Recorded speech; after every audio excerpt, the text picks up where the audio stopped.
దేశ ప్రధాని నరేంద్ర మోదీ జన్మదినం సందర్భంగా నియోజకవర్గ బీజేపీ కేఎన్ఆర్ ఫౌండేషన్ల సంయుక్త ఆధ్వర్యంలో కన్వీనర్ కరణం రెడ్డి నరసింహరావు నిర్వహణలో సేవా పక్షోత్సవాలు ఘనంగా ప్రారంభమయ్యాయి. ఈ సందర్భంగా ఆయన మాట్లాడుతూ ప్రపంచ దేశాలు సైతం ప్రధాని మోదీ సేవలు పనితీరును ప్రశంసిస్తున్నాయని తెలిపారు. దేశాన్ని ప్రగతి పదంలో నడిపిస్తూ ఆదర్శ నేతగా నిలిచారని కొనియాడారు. కూటమి పాలనలో రాష్ట్రం అన్ని రంగాల్లో అభివృద్ధి సాధిస్తోందన్నారు.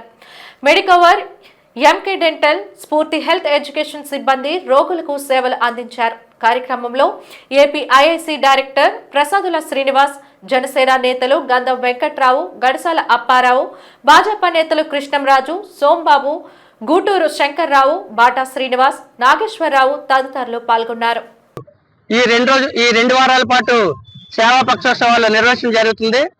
రక్తదాన శిబిరాలు, ఉచిత వైద్య శిబిరాలు, అదే విధంగా పేదలకు కావాల్సినటువంటి నిత్యావసర ఇది పార్టీలకు, ప్రాంతాలకు, కులమతాలకు అతీతంగా భారతదేశంలో ఉన్న 145 కోట్ల జనాభా చేసుకునే పండుగ రోజు. ఎందుకంటే ప్రధానమంత్రి శ్రీ నరేంద్ర మోదీ గారి నాయకత్వంలో భారతదేశం అన్ని రంగాల్లోనూ అభివృద్ధి చెందుతుంది. ఆర్థికంగా కూడా ప్రపంచంలోనే 3వ స్థానానికి వచ్చింది. 2047 నాటికి మనకి స్వతంత్రం వచ్చి 100 ఏళ్లు పూర్తవుతున్న సందర్భంగా వికసిత్ భారత్ లక్ష్యంగా ప్రధానమంత్రి శ్రీ నరేంద్ర మోదీ గారు కూటమి ప్రభుత్వం పనిచేస్తుంది. ఆంధ్రప్రదేశ్ రాష్ట్రంలోనూ కూడా గౌరవ సీఎం గారు శ్రీ నారా చంద్రబాబు నాయుడు గారు, గౌరవ డిప్యూటీ సీఎం గారు శ్రీ పవన్ కళ్యాణ్ గారు, మా రాష్ట్ర అధ్యక్షులు శ్రీ పిఎన్ మాధవ్ గారి నాయకత్వంలో ఆంధ్రప్రదేశ్ రాష్ట్రంలోనూ కూడా భారీగా పెట్టుబడులు వస్తున్నాయి. ఆర్థికంగా కూడా అన్ని విధాలుగా అభివృద్ధి చెందుతుంది. మరి ప్రపంచ దేశాల్లో కూడా ఈ రోజు నరేంద్ర మోదీ గారు అంటే కొనియాడుతున్నారు.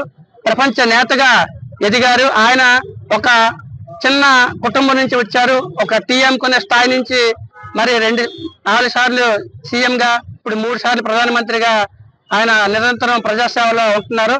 ఆయన ఆశయాలకు అనుగుణంగా ఆయన అడుగు చేయడంలో నడవడానికి మేమంతా సిద్ధంగా ఉన్నాం.